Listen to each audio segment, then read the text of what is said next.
Hello everybody, today we will discuss about the advantages of helium neon laser और इसका हम application या use भी पढ़ेंगे। पहले हम जो है इसका एडवांटेजेस पढ़ेंगे। ये एडवांटेजेस जो हैं हीलियम के रिगार्डिंग द अदर लेज़र, इसके क्या एडवांटेजेस हैं, क्या मेरिट्स हैं, यानी किस तरीके से ये ज़्यादा अच्छी दिखाई देती है या काम करती है, तो उसके रिगार्डिंग में ये है। और जिन्होंने नहीं मालूम है हीलियम नियॉन लेज़र क्या होती है, उसके बारे में आप मेरा प्रीवियस क्लिप्स देख सकते हैं, जहाँ पे मैंने बहुत अच्छे से एक्सप्लेन कर रखा है कि हीलियम नियॉन लेज़र कैसे होती है और कैसे काम करती है। उसमें आप ये भी देखेंगे कि किस तरीके से यहाँ पर जैसे अगर आप देखें फर्स्ट पॉइंट जो है it is continuous wave mode. अगर आप देखेंगे दूसरी लेज़र जो है जैसे लाइक रूबी लेज़र जो है पल्सेस मिलती है रुक रुक करके। तो अगर आप देखें जैसे अगर मैं बताऊं तो पल्स जो आएगी वो इस तरीके से आएगी, तो ये कंटिन्यूसली देती है, कंटिन्यूस वेव निकलती है। और जब कंटिन्यूस निकलती है तो इसमें काफ़ी फ़ायदा है। बीच में ऐसा कि रडार या उसमें अगर आप चेक कर रहे हैं पल्स में इतनी देर में जो है प्लेन बाहर निकल जाएगा अगर पल्स से, तो मगर ये कंटिन्यूस होगी तो you can it is widely use in ranging as well as in high merits में। Second is it is monochromatic and remote directional. जैसे मैंने बताया आपको डायरेक्शनल है, जैसे आप रूबी लेज़र की बात कर रहे थे वो डायरेक्शनल नहीं है इतनी, मगर ये जो काम करेगी हीलियम नियॉन लेज़र ये एकदम से काम डायरेक्शनल, ये फुली डायरेक्शनल यानी सेम डायरेक्शन मूव करेगी, इधर उधर मूव नहीं करेगी। क्योंकि पल्स आ रही जब तक के कोई हो सकता है बर्ड या प्लेन हो तब तक नहीं कर जाए, तो बताना बड़ा मुश्किल है कोई इस पीरियड में जो आपका लैक ऑफ पल्स जो है उसमें क्या चीज़ निकली ये बताना मुश्किल है, तो इसका एक एडवांटेज है। Third is high stability with the 5 frequency. High frequency पे बहुत कम ऐसी लेज़र हैं जो कि काम करती हैं, मगर ये हीलियम नियॉन लेज़र जो है काफ़ी अच्छी काम करती है। और जो मेरिट है इसकी मतलब फ्रिक्वेंसी है वो 4.7 मीटर 14 हर्ट्ज़ पे काम करती है, यानी अच्छी खासी इसकी हाई फ्रिक्वेंसी जिस पे काम करती है। इसमें कूलेंट की भी ज़रूरत नहीं, ये 4 पॉइंट है इस कूलिंग। जैसे आप नियॉन रूबी लेज़र की बात करें, रूबी लेज़र में जो जनरेशन है जेनॉन डिस्चार्जिंग क्यूब जो रहती है वो फ्लैश मारती है और करीब 1000 ऑफ जूल्स जो है वो क्या करती है हीट निकालती है फ्लैश से, और सभी वो उससे जो है रूबी स्टार्ट होता है। तो मगर इसमें जो ज़्यादातर 90% जो है उसका जो है वो हीट अप कर देता है रूबी लेज़र को, मगर इसमें ऐसा कुछ है ही नहीं।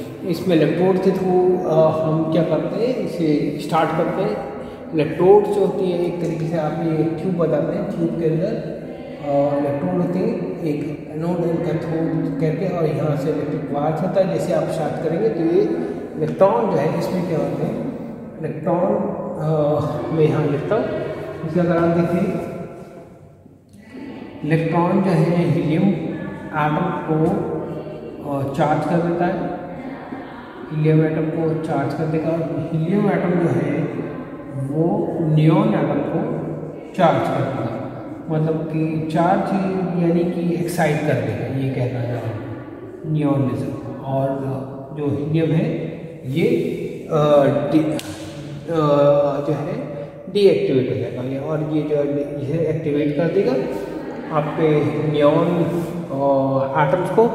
तो इसमें ऐसा कुछ है ही नहीं कि कूलेंट की ज़रूरत पड़ती है, इसमें इलेक्ट्रोड होती है, और ये काफ़ी ये कहते हैं it is efficiency is very high, इसकी एफिशिएंसी बहुत हाई होती है। रूबी लेज़र की इट इज़ लेस एफिशिएंट, ये काफ़ी एफिशिएंट होता है। फिर इट इज़ लेस एक्सपेंसिव, ये एक्सपेंसिव भी कम होता है, मतलब अगर आप देखें तो अगर आप देखा जाए तो इसका लेस एक्सपेंसिव है कंपेरेटिवली। अगर आप देखें रूबी लेज़र से इसमें आराम से आप खरीद जा सकते हैं। So it is easily widely use in laboratory और या फिर हॉस्पिटल जिनका भाई फंडिंग कम है तो उसमें आराम से खरीदी जा सकती है। तो ये इसके एडवांटेजेस हैं, और इसके हम जो है एडवांटेजेस के बाद इसके पढ़ेंगे एप्लीकेशन। इस तरीके से एप्लीकेशन के लिए हम मैं लिखता हूँ पॉइंट्स और फिर समझाता हूँ आपको। ठीक है।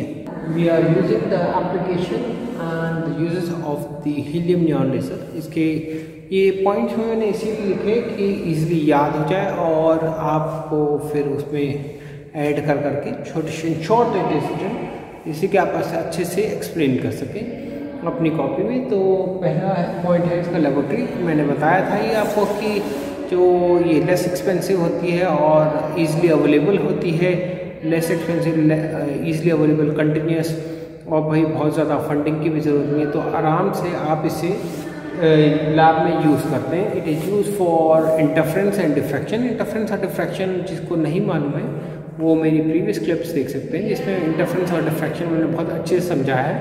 इंटरफ्रेंस बेसिकली क्या होता है कि जो लाइट है एक ही मतलब हम इसे एक से ही कोहेरेंस में बनाते तो और फिर उसको सुपरपोज करके यहाँ पे स्क्रीन पे सपोज एक्स एंड वाई है तो हमारा रीडिस्ट्रीब्यूशन ऑफ लाइट होता है, उसे इंटरफ्रेंस कहते हैं। ये मैंने सिर्फ विजन के लिए बता दिया। और डिफ्रैक्शन में क्या होता है कि लाइट अगर जा रही है, मैं इसे रब करता हूँ फिर बताता हूँ, तो लाइट जा रही है और उसके सामने कोई ऑब्स्टेकल आ जाए, जैसे लाइट जा रही है और उतना ही जितना लाइट है उसी भी ऑब्स्टेकल आ जाए तो ये फैलने लगती है इस पॉइंट से टकरा कर। तो इस पॉइंट से ये ऑब्स्टेकल से फैलने लगी, मतलब फैलने टकरा कर ऑब्स्टेकल यानी वेवलेंथ का कंपेरेबल अगर कोई ऑब्जेक्ट आ जाए तो जो फैलती है दैट्स फॉर्म द डिफ्रैक्शन, और इसे डिफ्रैक्शन कहा जाता है। डिफ्रैक्शन के बारे में मैं बहुत अच्छे से एक्सप्लेन कर रखा है, जो कि आप मेरी प्रीवियस क्लिप में देख सकते हैं। और it is use in optical communication. Optical communication पे भी मैंने काफ़ी क्लिप बनाई है। ऑप्टिकल कम्युनिकेशन क्या होता है और किस तरीके से हम एनकोडिंग और डिकोडिंग करके मतलब अपने सिग्नल भेजते हैं। तो it is helium neon laser जो है हमारी यूज़ करते हैं ऑप्टिकल कम्युनिकेशन में for the moderate distance. Moderate distance यानी बहुत ज़्यादा नहीं, 10-12 किलोमीटर तक का, उससे ज़्यादा नहीं। मतलब बहुत ज़्यादा हाई डिस्टेंस पे फिर इतना काम नहीं करेगी, तब आपको थोड़ी एक्सपेंसिव लेज़र यूज़ करनी पड़ेगी। It is also use in aligning the ruby laser. Ruby laser को अलाइनमेंट के लिए हम यूज़ करते हैं इसी को, हीलियम नियॉन लेज़र को। एंड फिर आ रहा है 4 पॉइंट मेडिकल। मेडिकल में it is use in just like in various medical purpose it is use. One of the example like जैसे आपकी मोतियाबिंद हो जाती है, जैसे ये आइस के ऊपर जो है कोई पत्थर बन जाता है, जैसे मैं बनाता हूँ यहाँ पर, ये आईसाइड है, इस पर कोई पत्थर बन जाता है तो इसे कट करना होता है तो हम लेज़र के थ्रू करते हैं। हेयर कटिंग के लिए भी आजकल लेज़र यूज़ कर रहे हैं तो उसमें भी यूज़ आता है इसका।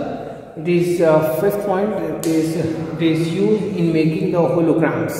Holograms जो है 3D holograms, जैसे आपने देखा होगा बुक्स पे आजकल बहुत सारी बुक्स में नज़र आता है कि भाई ये हमारे ये प्रोडक्ट जो है वो इसका होलोग्राम होना चाहिए। और कॉपी पेस्ट या फिर ये कह सकते हैं कि जो सही नहीं है या फिर कॉपी करके बेच रहे हैं, सेकेंड कॉपी बना कर बेच रहे हैं, तो ओरिजिनलिटी के लिए हाँ जो बुक्स हैं या फिर प्रोडक्ट्स हैं उसके लिए होलोग्राम्स बनाते हैं, वो 3D होलोग्राम्स बनाते हैं, वो लेज़र के थ्रू ही बनाए जाते हैं। तो ये इसके एप्लीकेशन है, 5 इसके एप्लीकेशन है, 5 ही इसके एडवांटेजेस थे जो कि मैंने बताए थे। वो इसीलिए बताए थे कि पॉइंट्स में जिसे आप इजीली आराम से लर्न कर सकें। आज के लिए बस इतना ही, और जिन्होंने मेरा चैनल सब्सक्राइब नहीं किया सब्सक्राइब कर दें, शेयर करें और लाइक करें, जिससे कि इसका स्ट्रॉन्ग फिजिक्स बन सके। कि क्लिप ज़्यादातर मैं इसीलिए बनाता हूँ कि जो स्टूडेंट के वीक बेस हो गया है और वो अच्छे से आंसर फिजिक्स नहीं दे पा रहे हैं, और अब वो अगर क्लिप्स देखेंगे, अच्छी बुक्स पढ़ेंगे तो फिर से अपना स्ट्रॉन्ग फिजिक्स बनाएंगे और अच्छा पोजीशन ग्राफ्स कर पाएंगे वर्ल्ड में। तो आज के लिए बस इतना ही। Thank you.